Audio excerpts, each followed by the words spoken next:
नेपाली कांग्रेस नेतृत्वको गठबन्धन सरकारको आर्थिक वर्ष 2079-80 को नीति तथा कार्यक्रममा देखाबमोजिम संशोधन पेश गर्दछु।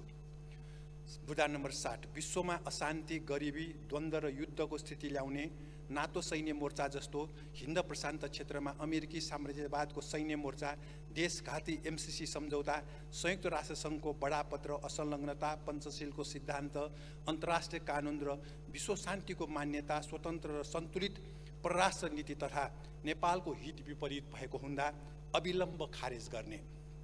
126 नेपाली भूमि भारततर्फ पर्ने गरी तयार गरिएको नेपाल भारत सीमा नक्सा स्ट्रिप म्याप खारेज गर्ने। कालापानीमा तैनात भारतीय सेना अविलम्ब हटाउने।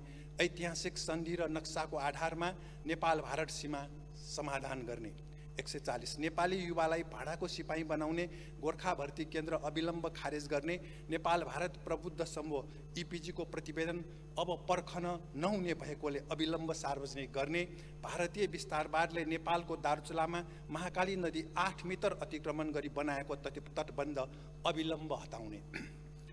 129 नेपालको नयाँ नक्सा अनुसार लिम्पियाधुरा समेत समेटिने गरी सीमाङ्कन गर्ने र त्यहाँ सुरक्षा चौकीको व्यवस्था गर्ने।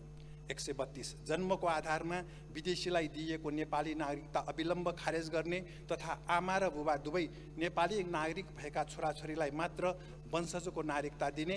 निर्वाचन, मनोनयन, सरकारी सेवा, उद्योग व्यापारका लागि वंशजको नेपाली नागरिकता आवश्यक हुने व्यवस्था गर्ने।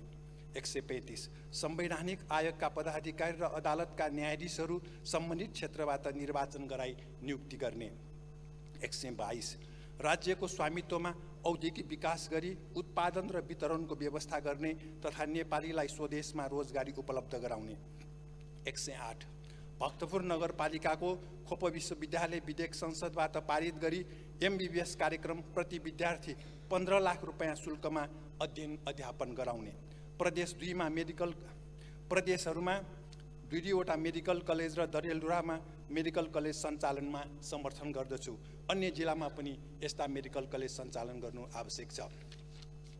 68 देशको सन्तुलित विकास गरी जिल्ला जिल्लाका नेपालीलाई शिक्षा, स्वास्थ्य, आवास र अन्य सुविधाको लागि काठमाडौँ उपत्यकामा बसाइसराई गर्न नपर्ने अवस्था तयार गर्ने।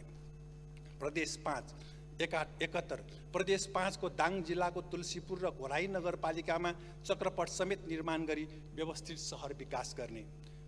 50 9 महिना यता पेट्रोलियम पदार्थमा गरिएको 10 पटकको मूल्य वृद्धि अविलम्ब फिर्ता गर्ने र पर्याप्त जलविद्युत उत्पादन गरी खाना पकाउन, यातायातका साधन सञ्चालन गर्न, कृषि उत्पादन बढाउन सस्तोमा बिजुली उपलब्ध गराउने।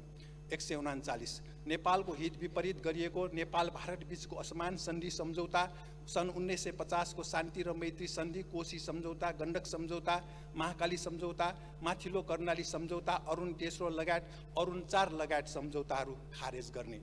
अन्तर्राष्ट्रिय कानुन विपरीत नेपालको भूमि दुबानमा पर्ने गरी भारतले बनाएका सीमाबाँध र तटबन्धहरू भत्काउन आवश्यक कूटनीतिक र कानुनी पहल गर्ने। अन्तर्राष्ट्रिय अदालतमा मुद्दा दिने। बुँडा 26 किसानहरूलाई रासायनिक मल अविलम्ब उपलब्ध गराउने र नेपालको बिजुलीबाट रासायनिक मल कारखाना स्थापना गर्न आवश्यक बजेटको व्यवस्था गर्ने। 88 काठमाडौँ विश्वकै पहिलो प्रदूषित ठाउँ नहुने गरी यहाँका औद्योगिक क्षेत्रहरू उपत्यका बाहिर स्थानान्तरण गर्ने। 29 कृषि उत्पादन बढाउन जोत्नेलाई जमिन वितरण गर्ने र आवश्यक कानुन बनाउने। 136 ठुला भ्रष्टाचारी, गम्भीर महिला हिंसा र गम्भीर मानव अधिकार हनन गर्नेलाई मृत्युदण्डको कानुनी व्यवस्था गर्ने। 102 माध्यमिक शिक्षा निशुल्क र अनिवार्य तथा विश्वविद्यालय शिक्षा निशुल्क गर्ने। 97 गाउँपालिका र नगरपालिकाको वडाका प्रत्येक टोलमा शिशु स्याहार केन्द्र र बालोद्यान सञ्चालन गर्ने। 20 बिमा र शेयर बजारको नाममा सर्वसाधारणमाथि भइरहेको ठगी अन्त्य गर्ने। सभामुख महोदय, स्थानीय तहको निर्वाचनमा नेपाली कांग्रेस नेतृत्वको एउटा गठबन्धन र एमाले नेतृत्वको अर्को गठबन्धन भयो। यी दुवै गठबन्धन एमसीसी सम्झौता समर्थकहरूकै भएको हुँदा दुवै बीच मौलिक भिन्नता भएन। स्थानीय चुनावमा नेमकेपाको एमसीसी सम्झौता समर्थक प्रतिगामीहरू विरुद्ध सङ्घर्ष भयो। सिद्धान्तहीन गठबन्धनले निर्वाचन जितिएला, तर भ्रष्टाचार र कमिसन तन्त्र रोकिने छैन। देशको अर्थतन्त्र सुध्रिने छैन। अमेरिकी साम्राज्यवादले हात हतियारबाट युद्ध जित्न सके पनि राजनीतिक मूल्य मान्यता र अर्थतन्त्रको पक्षमा जित्न सकेन। अमेरिकी साम्राज्यवादले हिन्द प्रशान्त रणनीतिलाई कार्यान्वयन गर्न आफ्नो नेतृत्वमा जापान, भारत, अस्ट्रेलिया सहित 4 देशको क्वाड संगठन गठन गर्यो। क्वाड पछि बेलायत सहितको 3 देशको औकस मोर्चा गठन गर्यो। अमेरिकाले गरेका सैन्य अभ्यास र गठबन्धनले विश्वमा अमन चयन र शान्ति भङ्ग गर्यो र अवनतितिर दोहोऱ्यायो। त्यस्तै हाम्रो यो अनैतिक र सिद्धान्तहीन गठबन्धनले पनि देशलाई अवनतितिर पठाउँछ। 22 खर्बको आयात र 2 खर्बको निर्यात हुने अर्थतन्त्रलाई कसरी आत्मनिर्भर र सामाजिक न्याय सन्तुलित भन्न सकिन्छ? निजीकरणले अत्यन्त बहुमत जनतालाई नोक्सान गर्छ। राज्यको स्वामित्वमा उत्पादन र वितरण नहुने कसरी समाजवाद उन्मुख अर्थतन्त्र हुन्छ? सामाजिक तथा सांस्कृतिक रूपान्तरण पञ्चायतको 30 वर्ष र बहुदल एवं गणतन्त्रको 32 वर्ष रटान लगाइयो, तर आज सबै कागजको खोस्तो भयो। मूल्य वृद्धि नियन्त्रण, रासायनिक मल कारखाना स्थापना, फजुल खर्च नियन्त्रण, आन्तरिक उत्पादन बढाउने, भ्रष्टाचार रोक्ने, निर्यात बढाउने विषय यो नीति तथा कार्यक्रमले गर्न सक्दैन। सभामुख महोदय, लुम्बिनीमा ध्यान गर्ने न्युमा नेपालका प्रधानमन्त्री देउबाजी निदाउनु भएको सरकारको लागि लज्जाको विषय हो। नेपालको अरुण 4 जलविद्युत भारतीय प्रधानमन्त्री मोदीले कब्जा गरेको नै लुम्बिनीको ध्यान देखियो।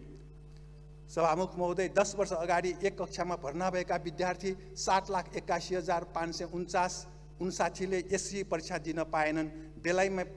बिचैमा पढाइ छाड्नेहरूबारे सरकारले कुनै काम गरेको देखिएन। एमाले माओवादी नेताहरूले पुँजीवादमा नगई समाजवाद सम्भव हुँदैन भनेकाले यहाँहरूका कार्यकर्ताहरू ठेक्कापट्टा म्यानपावरको नाममा कमिसन खानेमा लागेको देखिन्छ। 5 वर्ष अगाडि गाउँ गाउँमा सिंहदरबार बनाउने दाबी गरेका सरकारमा गएका सांसद र मन्त्रीहरूको काठमाडौँमा घर बन्यो, गाउँ उठीवास भयो। चालु आबमा विदेशमा पढ्न गएका विद्यार्थीको लागि 43 अर्ब 67 करोड रुपियाँ बाहिरियो। भक्तपुर नगरपालिकाले नर्सिङ पढाएको 18 वर्ष भयो, तर माओवादीका शिक्षा मन्त्रीले यो वर्ष डिप्लोमा तहको नर्सिङ कक्षा भर्ना बन्द गरिदिए।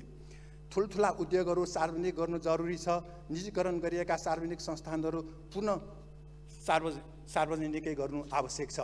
सरकारले स्थानीय तहको निर्वाचनको न्यू राखेर विद्यार्थीको लागि पाठ्यपुस्तक समेत छाप्न नसकेको यो पनि खेदजनक विषय हो। भारतले गहुँ निर्यात रोकेको, अब चिनी निर्यात पनि रोक्ने र मूल्य बढ्ने। नेपालको जग्गा बाँझो राखेर गहुँ र धान कसरी उत्पादन हुन्छ, उखु भारतमा बेचेर चिनी कसरी उत्पादन हुन्छ, आत्मनिर्भर अर्थतन्त्र हावाको कुरा भइरहेको छ।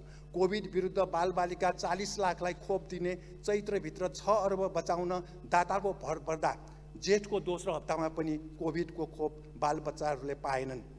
नीति कार्यक्रम फिर्ता गरी हाम्रो संशोधन समावेश गरी ल्याउन सरकारको ध्यान आकर्षण गराउन चाहन्छु। अर्थतन्त्र ध्वस्त हुनुमा आजसम्मका प्रधानमन्त्री, मन्त्रीहरू तथा सरकारमा गएका पार्टीहरू दोषी हुन्। धन्यवाद।